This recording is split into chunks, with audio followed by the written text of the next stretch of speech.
Hello friends, welcome back to my channel. Hindustani kitchen में आपका स्वागत है। कड़ाके की ठंडक पड़ रही है और इस समय अगर गर्मा गर्म और वो भी शुगर फ्री खीर मिल जाए तो मज़ा ही आ जाएगा और सर्दी जुकाम तो भाग ही जाएंगे। आज मैं आपके लिए लेके आई हूँ ड्राई फ्रूट खीर, जिसमें हम चीनी, गुड़, खांड किसी का भी इस्तेमाल नहीं करेंगे, तो डाइट वाले भी इसे खा सकते हैं। शुरू करने से पहले आपसे रिक्वेस्ट है कि अगर आप मेरे चैनल पर नए हैं, चैनल को सब्सक्राइब करना बिल्कुल ना भूलें। शुरू करते हैं। सबसे पहले गैस पर एक पैन चढ़ाएं और इसमें 2 स्पून तिल डालें। तिल को लो फ्लेम पर 1 मिनट के लिए भून लीजिए। ध्यान रहे तिल का कलर चेंज ना हो, अगर ये ज़्यादा भुन जाएगा तो कड़वा हो जाएगा। ये देखिए, तिल हल्का सुनहरा हो गया है, तिल भुन चुका है। इसे एक बर्तन में निकाल लीजिए। तिल में कैल्शियम होता है और ये हड्डियों के लिए बहुत अच्छा होता है, तो तिल को ठंडक में ज़रूर खाएं। अभी पैन को फिर से गैस पर चढ़ाएं और इसमें डालें थोड़े से मखाने। मखानों को भी हमको 1 से 2 मिनट ड्राई रोस्ट करना है, या जब तक मखाने क्रंची ना हो जाए तब तक आप इसे भून लीजिए। ये मखाने 2 मिनट हो गए भूनते हुए, ये देखिए बिल्कुल क्रंची हो गए हैं। इसे भी अलग निकाल लीजिए।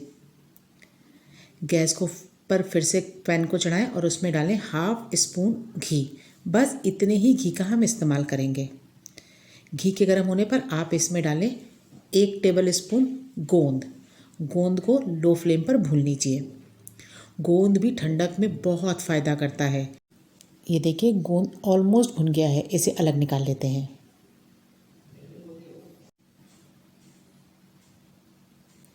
अभी बचे हुए घी में आप डालें थोड़े से काजू और बादाम। इसे मैंने 2 टुकड़ों में काट लिया था। इसे भी कुछ 10-20 सेकंड के लिए भून लीजिए।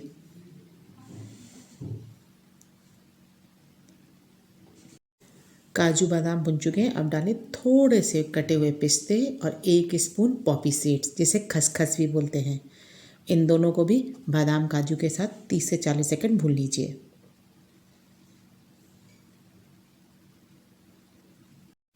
ये लीजिए, सब कुछ अच्छे से भुन चुका है। अब आपको इसमें डालना है दूध। मैं इसमें 2.5 कप दूध डाल रही हूँ। ये 2 कप हो गया और ये आधा कप दूध और। दूध को अच्छे से मिक्स कर लीजिए ड्राई फ्रूट में। अब आप इसमें डालें भुना हुआ गोंद और मखाने। लो फ्लेम पर इस दूध को अच्छे से पकने दीजिए।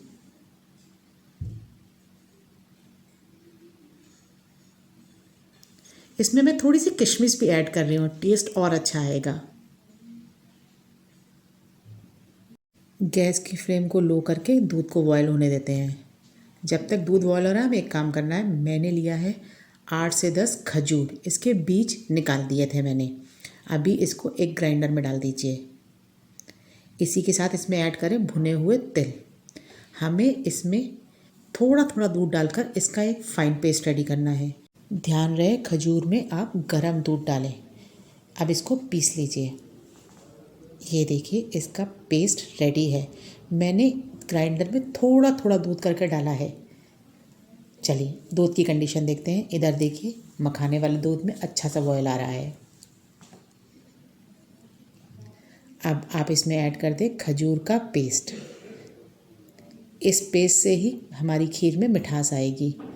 अगर आपके पास खजूर नहीं है तो आप इसमें गुड़, चीनी, खांड कुछ भी डाल सकते हैं, बट मैंने इसे शुगर फ्री बनाया है, इसीलिए मिठास के लिए खजूर डाला है। और खजूर से इस दूध में थिकनेस भी आएगी। बस एक बॉयल आने दीजिए इस दूध में। खजूर दूध में अच्छे से मिक्स हो गया है और ये देखिए, दूध की थिकनेस भी बढ़ गई है। बारी है इसमें ऐड करने की 3 से 4 कुटी इलायची। इलायची इस खीर का फ्लेवर इन्हेंस करेगा। खीर सर्व करने के लिए पूरी तरह से रेडी है। गैस की फ्लेम को ऑफ करते हैं। चलिए सर्व करते हैं खीर। अब बताइए कितनी न्यूट्रिशन है इस खीर में, और हमने चीनी भी नहीं डाली है, तो जो डाइट पर है वो भी इस खीर को खा सकते हैं। ये लीजिए, खीर तैयार है। इसे थोड़े से पिस्ते के साथ मैं गार्निश कर रही हूँ। ये लीजिए, tasty sugar free dry fruit खीर रेडी है। इसे रात में खाइए और सीरियसली सारी सर्दी खांसी जुकाम गायब हो जाएगा। फ्रेंड्स, आपको मेरी ये रेसिपी कैसी लगी कमेंट बॉक्स में ज़रूर बताएं। रेसिपी पसंद आई हो तो चैनल को लाइक शेयर सब्सक्राइब करना बिल्कुल ना भूलें। मिलते हैं आपसे अगले वीडियो में।